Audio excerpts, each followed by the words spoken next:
How long will your induction take? It is a question so many people have when they come into the hospital, so today we're going to talk about it.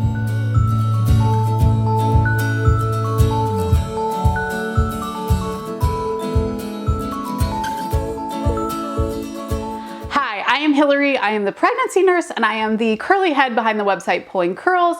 I am also the creator of the online prenatal class for couples. Here at the Pregnancy Nurse, we really aim to prepare you from bump to bassinet for the collaborative, confident hospital birth that you're looking for. If you are interested in a confident, collaborative hospital birth, definitely give this one a thumbs up, and while you're down there, just go ahead and hit subscribe so that you can get better prepared for your upcoming birth. Today we are talking about how long an induction takes. It is a very valid question. I mean, I always want to know how long stuff takes. So today we're going to talk about what to expect. Now, there is not just one right answer. It really depends. So it depends on something that we call the Bishop score. Now, it really is depending on what your cervix says, but we give it a number in a thing called the Bishop score.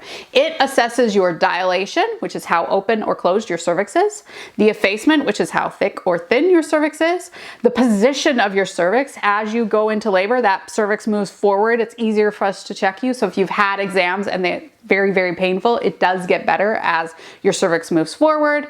It also depends on how far into the pelvis your baby is. So if the baby is further down, you're less likely to need a longer induction, but if it's still sky high up in your abdomen, you might need a little bit more time for your induction. Okay, so we're gonna talk about those things and how they can affect the length of your induction. First off, dilation, how open or closed your cervix is.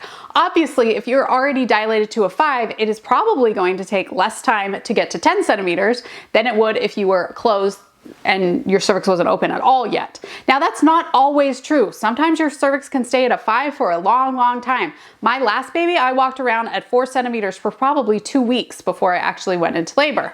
But if you're starting an induction at 5 centimeters, it's just usually easier and quicker than if you were starting at less than that. The next one is effacement. Now, if you think of your head going through a sweater, you know that it's going to thin out at the top and then stretch to open your head if you had like a really tight sweater. I have my little crocheted uterus, and it's really very similar for the baby. You can see that as the head comes through, this part starts to stretch and kind of thin out. And the same thing is true for your baby. If once your cervix is really thick, it's harder for it to stretch and open up. And so if your cervix is thicker, it'll probably take a little bit longer to be induced than if it is thinner. Now, of course, all of these are just guesses. Sometimes people's cervix open up very quickly and they have the baby very quickly, but these are guesses just to give you as much information as you can. The next one is station. And like I said, it depends on how far the baby is in the birth canal. So as the baby progresses, the head will come out, and then of course it'll start to crown and you'll see the baby's head coming out. Now, if the baby's head is lower, you're less likely to have a longer induction than if it's sky high. So that's how to know if station is going to affect your induction. One thing I forgot to talk about is consistency. That means how soft or firm your cervix is. That just comes from checking lots of different cervixes to know how soft your cervix is.